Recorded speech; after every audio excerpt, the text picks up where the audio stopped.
privileged to have you here with the Academy. Thank you. I would like to begin with something that you observed yesterday. You said art requires an art of seeing. And we in India, we feel that we have no training in seeing art, how to approach art. In that context, how do you see the role of academies and art institutions? I said that because the collectors go by the ears of what they heard, and they buy also of what they heard. If they have not heard of a painter, they don't see anything. They look at the paintings, but they don't react to it visually. They should have heard of the artist. And the more famous the artist, they'll react better. That's why I said you better see.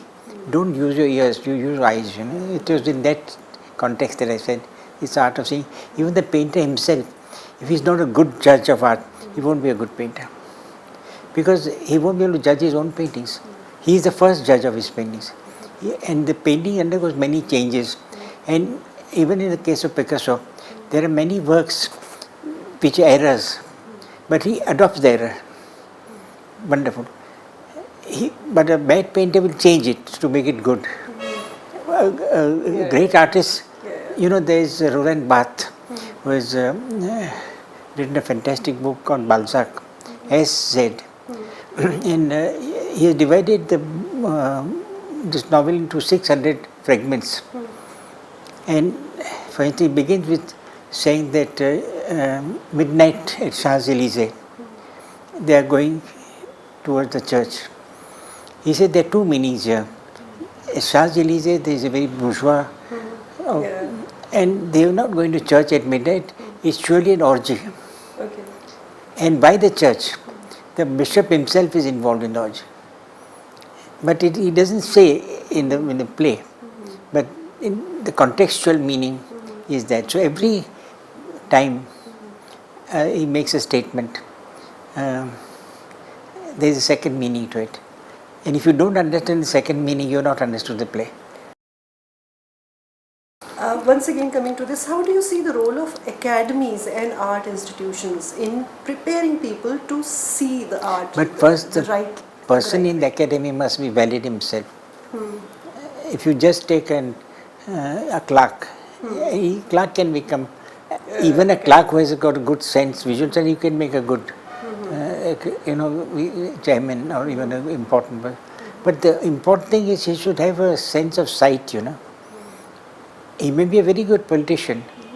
He may have good powers, you know, in the ministry, and he may get appointed, but it is a disaster. So do you think this sight can be trained, or is it that you have it by birth? No, it cannot be trained. It cannot be trained. But it can be developed. Like if a person enters and has sensibility, he can read more, educate himself. But if he does not have that sensibility, then you can't do anything. I'm reminded of Jackson Pollock was once asked that when does your painting finish? And he said it's like when you make love to a woman, how do you come to know that it's over? When I look at your works, I feel they take the onlooker to a kind of blur. They come from a blur. And this is how a dialogue is initiated. You create it in your isolation, in your silence. How do you take your onlooker to this dialogue? No, I can't do anything. I can only paint. I am only concerned with my painting. There are so many onlookers. How can I be concerned with them? They have to, you know, even when you read a book or even read a sentence, if 10 people listen, 10 people will understand differently. According to the education, according to the sensibility. But we have no control over the onlooker. Yesterday you also said something very beautiful, that success is not money, success is not name. You define your own success. This was initially directed to the young painters. Like some young painters have a contract mil gaya. He may be a bad painter. What is the dealer interested in selling? I myself in Paris, my dealer told me, please heavenly, don't use blues, reds and oranges because they sell better. I said, look, blues don't interfere with my painting. So, if you sell more, that doesn't mean you're a better painter.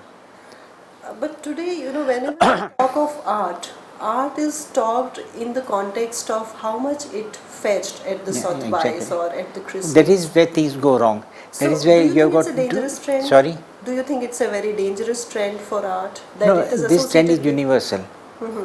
Whatever you do is to make money. Now we can't help it, Our economy is like that. You can't change the economy. That's why publicity goes wrong.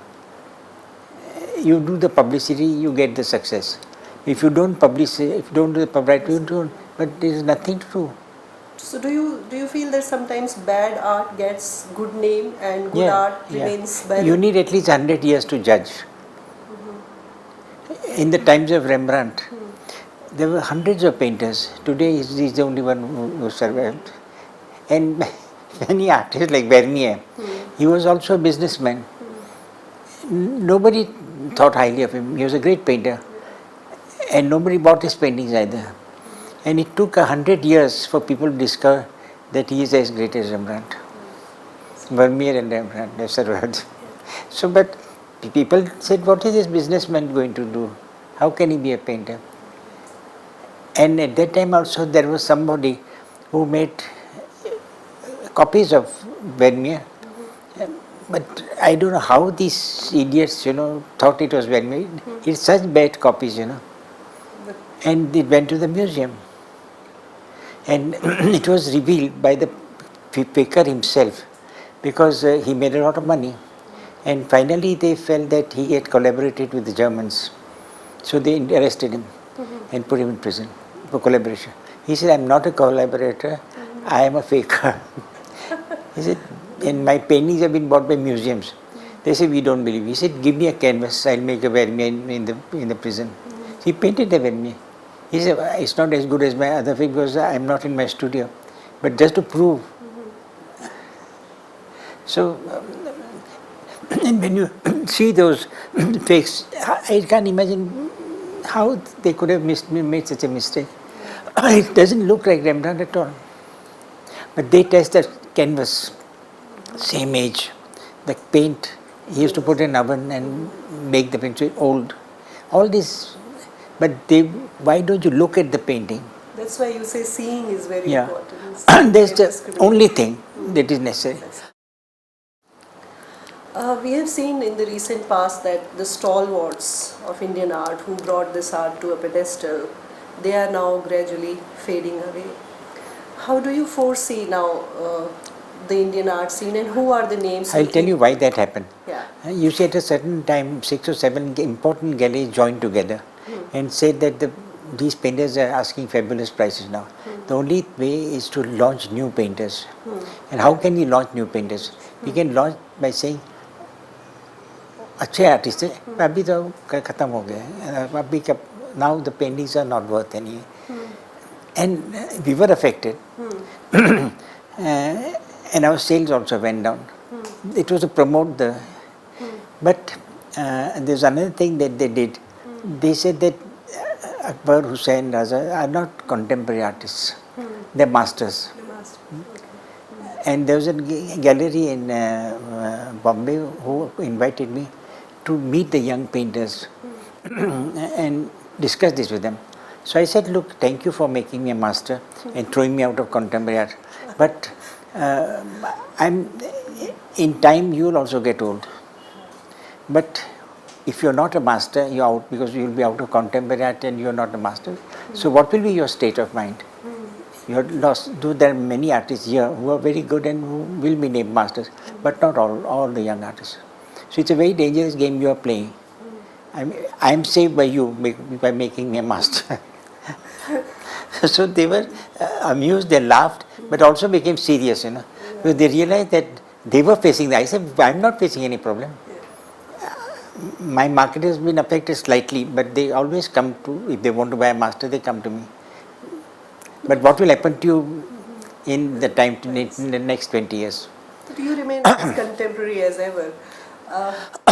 Which are the younger artists you think have that kind of potential to reach that masters? Many. Atul Dodia and his wife, very fine painters. Then I want to ask you, how do you look at this larger than life art now? You know, the art has become very big scale, and you find that Indian galleries are not really equipped to showcase this kind of art. So all these great artists with larger than life art are showing abroad. How do you look at this trend, and how do you assess this kind of art? When they say abroad, I don't know how much of it is truth, you know. Like when we were in the School of Art, we used to hear that this fellow has gone to Germany, England. They had to say that they have foreign travel, you know, to have any credibility. But they had not gone further than Pune, you know. No, but big art galleries are showing, you know, there is this new... Still the colonial mind exists, you know, that you are going abroad, that you recognize abroad. Actually, when we went to Paris, it was not to establish anything. It was just to see the world of art, see what the painters were doing there. So what you did so many years back, you know, to come back and to give an identity to Indian art, the reverse is happening now, that Indian artists are finding their identity abroad. Yeah, and they even looking at foreign art, what is acceptable abroad. Because they say that if it's not acceptable abroad, they will not be invited abroad to exhibit. Like Biennale Venice and all that, they want something avant-garde. But will it remain avant-garde? In 5 years, they'll forget about it. Though you're calling it avant-garde now. But avant-garde can only be judged 30 years later when you look back and say, oh my God, these were all avant-garde artists. Even Cubism took a long time to be accepted. Because it was actually Matisse who gave the name cubes. Because he didn't like Picasso doing this. He said, just so the cubists, you know, as a derogatory term. But it became a movement. Cubism became a movement. Tell me, how do you look at absence of public art in India? You know, why is it that in so many years we haven't been able to create more awareness, more space for public art? So that I don't think it's important. It's not important. Art, you know, valid art is important. Even if you're not recognized for your whole life. Like someone like Gaitonde, he's a very fine artist. It took years to be recognized. And it's only after his death that he became recognized. But he worked like nobody's business, you know. But it's very difficult for most people to sustain in the absence of recognition. Yeah, that is true. But I mean, if you take Rembrandt, he had to sell off his furniture. He became bankrupt. He could not even, you know, he even lost his house, everything. He was just staying in a small room somewhere. But he was a great artist. He remained and all the others disappeared. So there is no justice. And justice doesn't work, you know. It doesn't work. No Even Van Gogh, he used to leave his paintings in the fields because he had nowhere to take them. And when he offered to someone, nobody wanted them. And they even call him mad. And he got into psychiatric treatment. And they gave him electroshocks, you know. I don't know, he suffered a lot. I don't think this kind of pursuit of art is possible in today's commercialized world. No, the artist will go on working, he would give a damn to the commercialized world. It is, commerce will, they have their own logic, they make their money, that's fine. But it's not the way of art. They're two different worlds, you know. Somehow they overlap. But they are two different worlds. The danger is for the young artists who wants the success from them, and that's where they get lost. Yes. And even when a man has made a big collection, then he'll advise those artists also how to paint. When he doesn't understand art. But because he has a collection. You have followed your own path, and this is what has made your art so important, so relevant. I would like you to speak about metaspace. This is one phase that really fascinates me, and you did say yesterday how it began, but how did you explore this whole path of metaspace? You see, I was in the JJ School of Art where Palsekar told me, I just come back from America where I was teaching there. So Pal said, oh, you go to America to teach, you know, why don't you come to school? I said, you never asked me. If you ask me, I'll come tomorrow because my lectures are all ready. and my slides are ready. So when I started talking to them about endotropic exotropic device and space extension, I got no reaction. Those fellows were blank. So I said, am I not making up? He said, we don't know what you're talking about. So I told Palsake, look, I don't know Marathi. And even Hindi, I don't have the right vocabulary to all these devices. So I don't know how to teach. He said, look, there's only one language which can communicate, that's Sanskrit. So I said, but I don't know Sanskrit. So he said, I'll phone Dr. Godbole, who is a friend of mine, he will teach you. So Dr. Godbole told me that, do you know the Devanagari script? I said, no. He said, okay, we'll work with Roman script because there are many books in Roman script. So we started first with a play, Abhignan Shakuntalam of Kalidas. And in this there is a preface where it says, Ye dve kal vigata, these two controllers of time, which we meant sun and moon, but it doesn't call it sun and moon. So I said, stop. I said, that's very wonderful because he could have said sun and moon, he doesn't say it. Sarva bija prakriti. The source of all seeds, that is water. But it doesn't say water. That which fructifies is now, for the Himalayas now, the snows are melting and seeds which are 100,000 years old are beginning to fructify. Because it met water. For 60, 70,000 years it was lying dormant. And now because of water, it began to. Now those botanists don't know what plants these are. And now they're putting into the microscopes and studying it. So why did they fructify after so many millions of years? Because of water. Water is the source of life. In fact, 70% of our body is water. How did you explore it further? I told Dr. Godbole that my subject is aesthetics. He said, fine, we'll work with Kavya Prakash. So I said, fine. So he begins with Yashasya Arthakrute Vyavahara Vidya, Shiva Itra Kshate. And he told me that, I told him I don't want to study grammar. He said grammar was never taught in tradition. But everybody studied by heart. One reason that they did not have printing presses. The other reason was that if you know by heart everything, you will know the grammar automatically. So I said we'll follow the traditional method. I don't want to study the grammar. So you learned the whole thing? Yeah. So even now, I have not read it for 10 years this book, but I still remember. How many languages have you learned? No, the only language, Hindi, Gujarati and all we spoke, but common to order breakfast or something. Okay. But I would not philosophy. But English, yes, I read a lot of literature. Then when I went to France, I read a lot. I studied French and I read a lot of books in French. So the third language I have studied systematically Sanskrit. Because by the traditional method, when he is saying that you must study everything by heart. Okay. So for instance, for aesthetics, there are only 6 words in the Rasa Sutra. Vibhava Anubhava Vyabhichari Sanyoga Rasa Nishpati. Rasa Nishpati means rasa is produced. How? By Sanyog. Or what? Sanyog is joined. By 3 things. Vibhava, Anubhava and Vyabhichari. Now in Vibhava there is Uddipana and Alambana. Uddipana is what rises in you. Alambana is what supports it. Suppose I say I'm in love. They say, with whom? I say, nobody in particular. How can you be in love?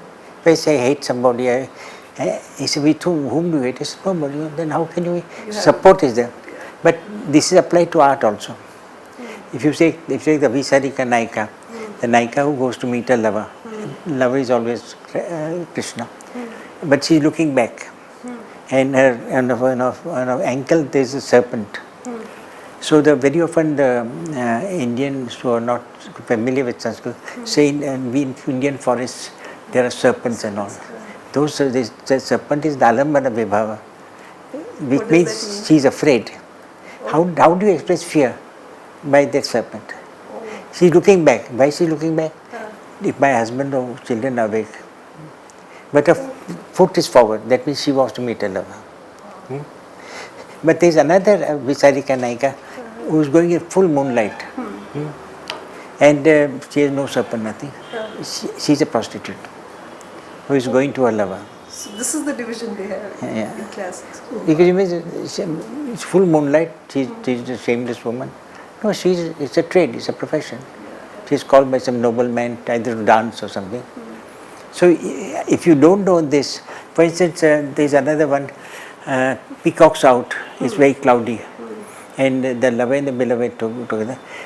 What the peacock is trying to tell the lady, that tell him it's going to rain very heavily, stay with me.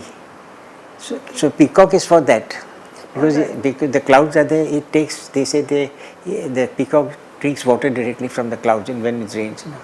But actually that peacock is to tell the beloved that you keep him with you, because you are very afraid, that when it is thunder and all, he has to hold her in his arms. So you need to understand literature to actually see art properly. Now there is some where in Prakrit Sanskrit it is written, but if you can't read Sanskrit, you won't know what the subject is about. So it's beautifully said. So you are looking with foreign eyes, your own culture. Yeah, that's true. You once said that body has immense potentiality to express. Yeah. When I look at your work, this comes to my mind that why is it that the heads, the face, the body that you portray, it usually shows solitude. The figures are very sad, lonely. But that's out of my control. They never kind of celebrate life. Why? No, but that's out of my control. I just paint. Okay. I don't. I'm not even interested in the expression. But something should.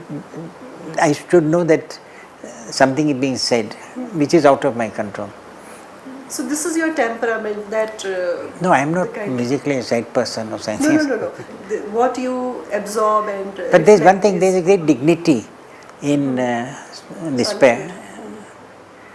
If somebody is laughing on the canvas, it will look terrible, Unless it could be done, But all your faces are very intense.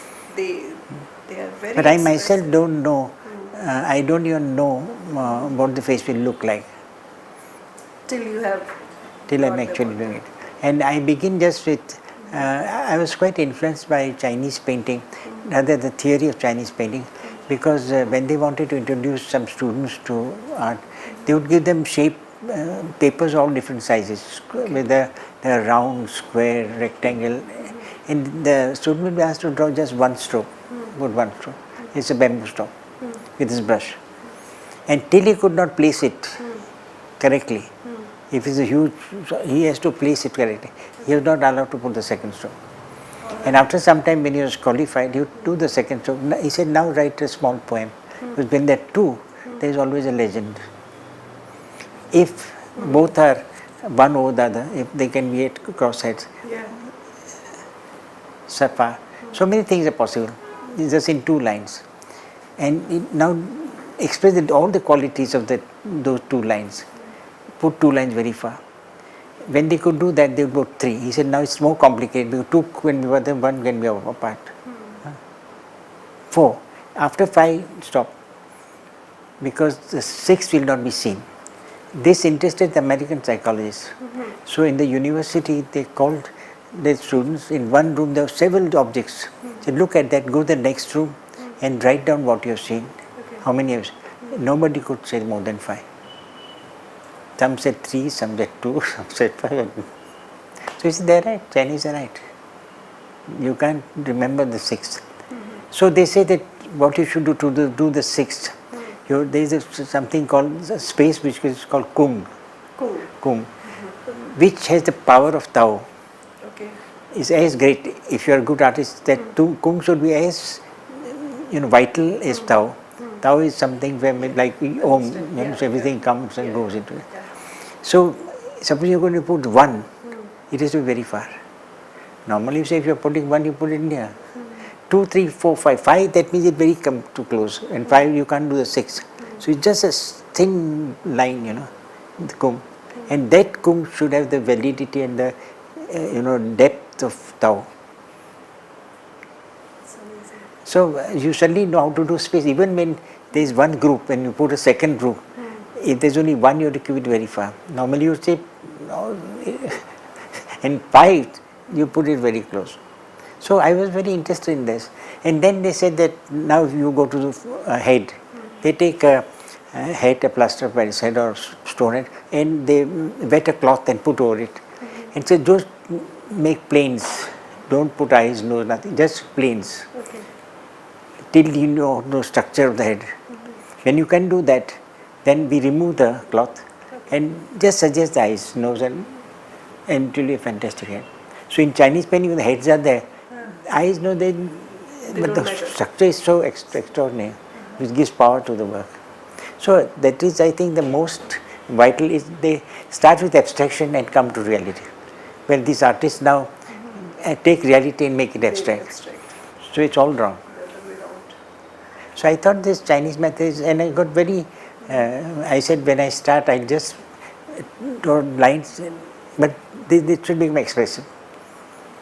So all my lines are, when the whole assemblage of lines are there, there is a possibility of the figure emerging. But I can imagine many figures there. Then I turn it round. This way, all the 4 sides. And that also is not due to Chinese painting, but an incident that happened to Kandinsky. Okay. He was in his studio, and the maid came and said, "Please leave the room, I want to clean the room." And when Kandinsky came back, the maid had put his painting upside down. Okay. So he saw it, my God, it's fantastic, my painting. But I didn't do this. He said, "Oh yes, I wish to put it upside down." So he said, "Now I'll turn it all the 4 sides before accepting a painting." So I said, "That's a very good method." So I see it on all the 4 sides. And the images are different that I see. Till I say, "No, this is the image I want." So image is already there. And I define it. So you don't use a model for... I've used a model, but for different reasons. Like I'm doing photography, so I use a model. But there also, I use a lot of shadows. You know? Yeah. Because first I do nude models, and I don't want nudity, so I dress them in shadows. You know, and I have a table which has got wheels below, which I can turn. Tell the model take any pose, and then I turn so that light falls in the sense I want. And then I photograph it from 6 sides, because you have to work fast. Your model is not going to stay like this. In 1 minute I have to, and then I put it on the computer, and I select which is the best, because it takes time to judge. When you're shooting, you just click. So I said, fine, I'll decide later. Then I put it on the computer and I see which works. So when do you paint, how do you relate with your model? No, I don't usually use a model when I paint. For you to paint? I work with this method, the Chinese method. Okay, that's amazing. I would like you to tell us, how do you see Indian art in the global art scenario? When you think of Indian art, there is not a place in India where there is no art. We go to a village, you go to even a place which is starving, their walls will be, it's everywhere. It's something in their blood, If you see the sculptures, how marvelous they are, everywhere. There is not a place where there will be no temples or sculptures. It's in their blood, which is not so in the rest. Some places are there, they've got great art also. But this kind of a widespread thing, it's not artificial, it's a second nature. And I don't think anybody in the world has got that, which we are so lucky. But does the world recognize this, or does the world look at only the art which is shown in their museums? The truth, India gives a damn to the world. And that is what is saved India. That is what is saved India. If we were looking abroad, now people are looking abroad. But before, nobody bothered what happened. There are such great scholars in the south, in Pondicherry and all. And when the French started this thing of the Indology, they needed the help of the scholars to translate. And they were paid so badly. For a few hundred rupees they would be starving. But they didn't bother about anything. You are such an erudite person. Do you still read so much? You have that inquiry into You see, the basics one of good life. thing of my studying Sanskrit was the discovery of the sutra. Like the Rasa Sutra, it's got only 6 words. Like I just talked to you, Uddipan and Alman. The second is Anubhav. There are 2 words, Anubhav and Anubhav, A and A. I, supposing I look at a great painting, I cannot say it's my Anubhav. I have not done it. It's my Anubhav. I have received that. So this is second thing. Third thing is Vyabhichari. Normally the word Vyabhichari is used for someone dilettante, who runs after a person who runs after many women, But in art it's very important because in drama, especially Natya Shastra, Rasa Sutra is the Natya Shastra. In drama, if a man wants to show anger, he can't just come to the stage and start screaming, they say he's mad. So how do you come to that? Through silence first, and then through irritation. Then the look changes, and then he may gently say something which may become, he may lose his tongue. So these are the Vyabhicharis. The 33 Vyabhichari vows, 8 rasas and 8 bhavas, and 33 Vyabhichari vows. These are all the scope. In painting also, suppose you put yellow and red together, you don't put it next to each other, you can, but yellow can become yellow orange, red orange, slowly, and then you come to red. So these are the Vyabhicharis. You can put it together also, but you can't do it all the time.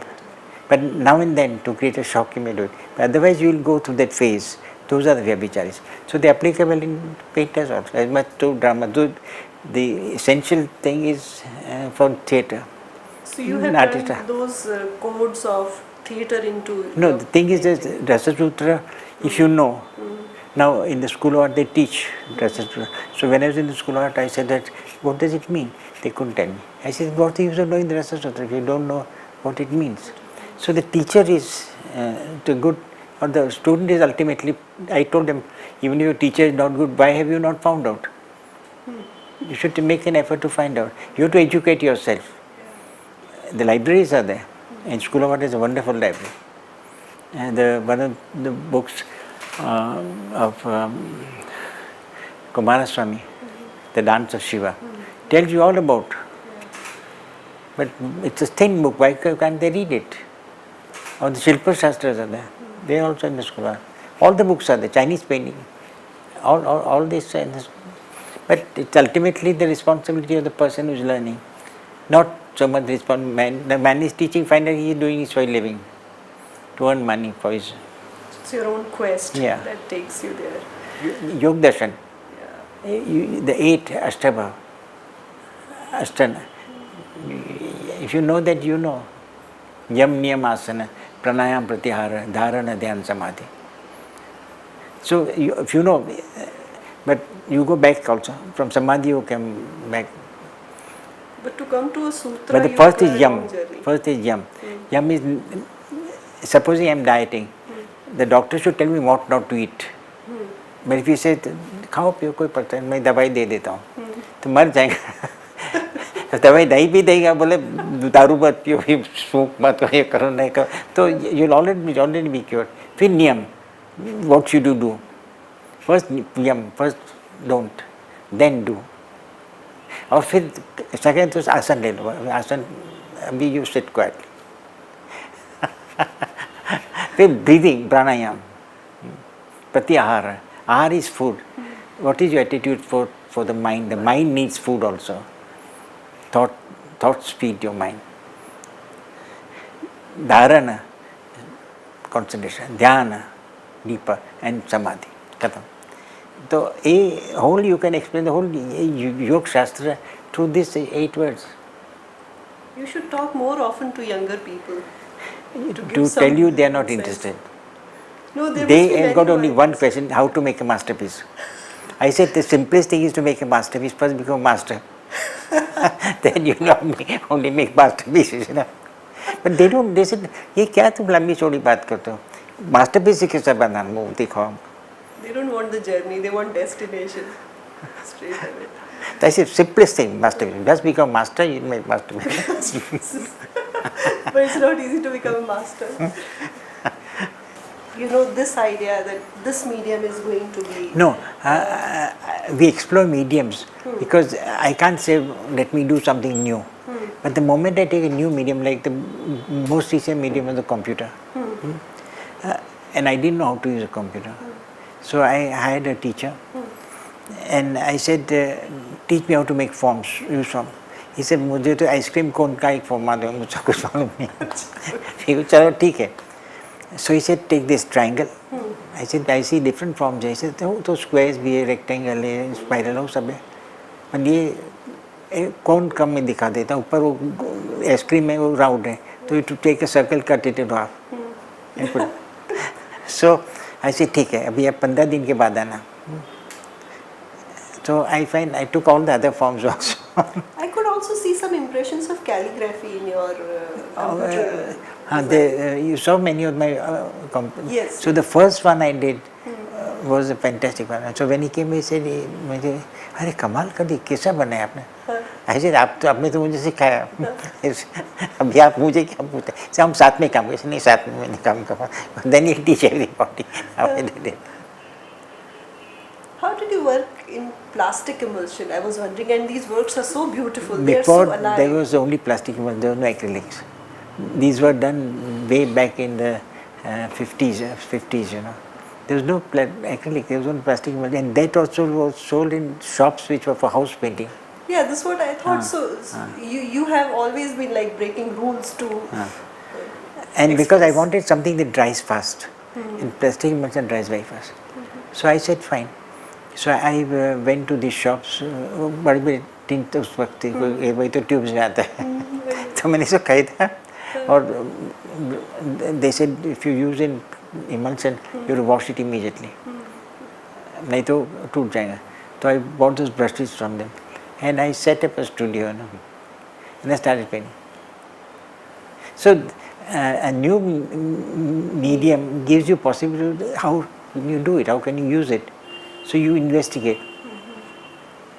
Like when I started sculpture, I started with clay, and I said first I don't know how to use clay. So at the time we had a friend in Paris who was doing pottery. So I said I want to do pottery. I didn't want to do pottery, I want to know about clay. So we said you throw a clay, and he said one pointedness, नहीं तो होगा नहीं. So I said fine, I had already done yoga, so and he said, you knew how to do it. I said, no, the first time I'm doing it. He said, how can you do it for the first time? I said, I've done yoga. Okay. So I put all my attention, right, make the work. He said, I'll show you how to make the clay, you know. So सीख गया. फिर मैंने sculpture शुरू किया. Then I said that sculpture क्या, I have to learn with my fingers, so I must close my eyes. I'll open them afterwards, but my fingers should see. Okay. So to do the eyes, I put both my thumbs inside, and I shaped the whole. Then I looked at it. Then I turned it into all directions because it is to work for all. So in a few months, I could, mastered. Some of my sculptures shown. Yes. So when you investigate something new, you learn something. But if I say I want to do something new, what's the need to do something new? I said I'm not trying to do anything new. I'm just trying to investigate. And in the process, one does new things. But not because I want to do something new. Why should I do something? I'm fine. I'm quite happy with what I got. No need for me to do. It's foolish, to do something new. Why should you do something new? But the investigation will lead you to new things. Don't you think so? Yeah, that's true. You have gone through so many phases in your creative exploration, and I know all phases remain with you. But of all these phases, which phase you think was closest to your heart? You see, when I was working with sepia, and because then I said I must limit myself because when I'm working with color, there's so many other problems. Let me work with one color. If I just use black, it will become boring. So I work with black a lot using the Chinese brush. So I work with sepia, but sepia looks like color also. Yes. The way the density, yeah. So I said, let me do a human figure If the head is there, it is again a simple statement. So I started doing nudes, and I find, also I use the same method of just strokes, and I could find fantastic forms, So that time I still feel I must go back to that, I feel I should, something I feel like going back to. I would like to go back to the sepia state and work on more nudes. You are also master of colors. Your metascapes are amazing. But now there's a new thing, because the thing in when you use color is the science of color. You should know. Supposing that I ask you to look at red, and look at your half, and then look on a white wall. What color will you see? I think you will see a red spot there. I have a red. I make you see it, and half away. Then I say, look on a white wall. What color will you see on the wall? You will see green. The green is not there. How did you see green? Because the eye has to cancel out the color. It can only cancel it out by the red है तो red का opposite green है ना, तो you'll see what will cancel it out. अगर orange तो orange दिखाएंगे तो आप blue देखेंगे wall. That is something. It's not a theory of art; it's a theory of nature. And the reason is, if that would not happen, if the color is not destroyed, you will not be able to see more color after that. So the color has to go for the next color to see. Now this is a law of nature. It's not a law of art. But because of the law of nature, it opens out a new vista, that you should not put blue and orange together, because they will destroy each other. And इतने होशियार है, ऐसे रंग लगा दिए खूब orange blue, और तुमने रंग को मार डाला. By putting it, if you want to use it, put it at distance. So when you see orange wants to get destroyed by blue, the eye will travel to blue. That means you have found the kinetics of color. You can use it, but by putting it at distance. Then I said that I must make my chart, how the eye should move first. So I made my chart and I started putting in that direction. So so after that I may put red and green in another axis. So it becomes the structure. Structure has to be made. Color structure, color kinetics. But don't you think artists were doing it instinctively? No. No. If they are doing it instinctively, they would not put orange and blue together. Because they say हम बहुत होशियार है. Orange blue बड़ा ऐसे तूने मार डाला रंग को. Because there's skill, color skill. In exceptional cases you can do it, just for the shock. Like, there is a very fantastic book of Paul Klee. It's called The Thinking Eye. It's a Bible of art. Not that everything that he writes is found by him. He has gone into research of every possible aspect. You know this book, Thinking Eye? It's a fantastic book. But it will take some effort to read it, and there is a student who says, what color will go next to it? He said, you can just look at that color, look on the white one, you see the color that will go there.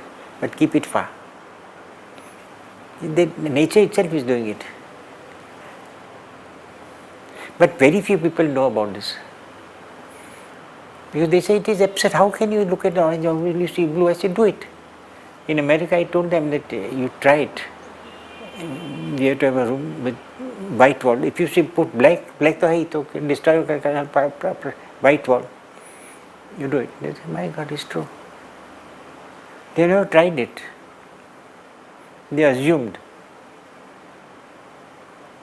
So there is a scientific method, the deductive method. The inductive method is intuition. But deductive, you have to use both inductive and deductive. The truth is both inductive and deductive, not only inductive or not only deductive. Art also requires a lot of learning, a lot of reading. Not necessarily. Inquiry. Yeah, learning करेंगे तो फिर किताब पढ़ते learn करना पड़ेगा. और कुछ रहेगा नहीं sir. Nothing will remain out of that reading, It's just waste matter. But inquiry will result in something, if you need it.